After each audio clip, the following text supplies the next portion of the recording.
तो हेलो दोस्तों, तो आज आपके लिए मैं फिर से एक सच्ची घटना लेकर आ चुका हूँ। तो आपको बता दूं कि यह घटना हुई थी मेरे दोस्त अरुण के साथ, और मेरा दोस्त अरुण ने अपनी जान गंवा बैठा इस कहानी का राज पता लगाने के कारण। तो गाइज, यह कहानी है लगभग 2019 की, जब मेरा दोस्त अरुण अपने कॉलेज में पढ़ने के लिए गया था और उसे 91 नंबर कमरे में रहने के लिए दे दिया था। जब मेरा दोस्त उस कमरे में 2 दिन रुका तो उसे संभावना हुई कि उसके साथ उसी रूम में कोई और बंदा भी रहता है, जिस कारण मेरा दोस्त काफ़ी अचंभित रह गया, क्योंकि उसके रूम में तो कोई पार्टनर ही नहीं था। उसने सोचा कि मैं एक नाइट रुक कर यहाँ पर देखता हूँ कि मेरे रूम के अंदर रात के समय में क्या होता है। तो मेरे दोस्त ने वहीं पर नाइट के समय में रुका और उसने देखा कि जब रात के 12 बजे थे, तब उसके खिड़कियों पर कोई अपने नाखून से कुछ लिख रहा था, और वो लिख रहा था कि भाग जाओ भाग जाओ।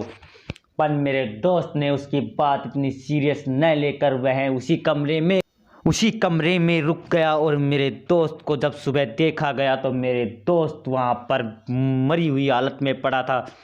और इस घटना पर मैंने अपना एक दोस्त खो दिया।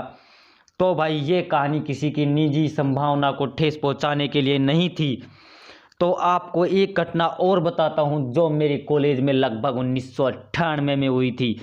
यह कहानी जब वहां पर एक लड़का रहने आया था उसी रूम में, जिस लड़के ने वहां पर कम से कम 3 महीने तक बढ़िया स्टडी की और कॉलेज में अव्वल स्थान पर रहा। पर किस्मत की वजह से उसने अपना एक कुत्ता पाल रखा था, जिसने उसे अपने साथ ही रखता था, जिस कारण वह उसके पास रोजाना शाम को खाना वगैरह लेकर आता था। पर एक दिन उसका कुत्ता मर गया और वह उसे दफनाने के लिए पास के ही जंगल में गया था। जंगल में उसे लगभग नाइट के 9 या 10 बज गए थे। जब वो जंगल से वापस आ रहा था, तब उसके साथ कुछ ऐसी घटनाएं घटित हुई जिस कारण उसकी रूह कांप गई, और वो सारी घटनाएं आकर हॉस्टल वार्डनर को बताता है। वार्डनर कहता है कि कोई नहीं, ऐसी बातें अक्सर जंगलों में होती रहती हैं, तुम्हें इस बात को ज़्यादा सीरियस नहीं लेना होगा। और वो लड़का उस रूम में चला जाता है। नाइट में जब वो खाना खाने के लिए नीचे आता है, तो उसने फिर अपने दोस्तों को सारी घटनाएं बताई कि मेरे को एक बाबा मिला था जंगल में, जिसने मेरे को कहा था कि आज के बाद तू जिंदा नहीं रह पाएगा, बच्चे यह बात सुन ले। तभी उसके दोस्त कहते हैं, यार वो बाबा तो कोई पागल होगा जिसने तेरे को ऐसी बात कही।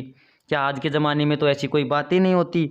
तेरा कुत्ता ही तो मरा था जिसे तूने दफना दिया, तो ऐसी तो कोई बात होनी नहीं चाहिए। पन उस बंदे को काफ़ी डर लग रहा था, और उसने डर का सामना करते हुए अपने रूम में गया। वो नाइट में लगभग 9-10 बजे तक पढ़ता रहा। जब 10 बजे वार्डनर उसके पास आया तो वो लड़का काफ़ी डरा हुआ था, और वह वार्डनर को कहकर गुड नाइट वह सो गया। जब सुबह वार्डनर ने उसको देखा तो वह मूर्छित हालत में पड़ा था। उसी लड़के ने मेरे दोस्त अरुण की जान ले ली, और जिस कारण मैंने मेरा एक दोस्त खो दिया। ऐसी ही सच्ची घटनाएं सुनने के लिए हॉरर स्टोरी केडी को सब्सक्राइब कर लेना। आपका भाई मज़ेदार स्टोरियाँ, हॉरर स्टोरियाँ लेकर आता रहता है।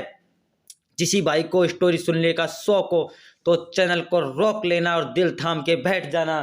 कल की स्टोरी इतनी खतरनाक होने वाली है जिसके बाद तो आप भी अपनी ज़िंदगी में कभी घर से बाहर ही नहीं निकलोगे। कल वाली स्टोरी सुननी है तो चैनल को लाइक एंड सब्सक्राइब जरूर कर लेना। और आपका भाई आपके लिए कल मज़ेदार स्टोरी लेकर आएगा, जिससे आपको काफ़ी डर महसूस होने वाला है। थैंक यू, धन्यवाद, जय हिंद।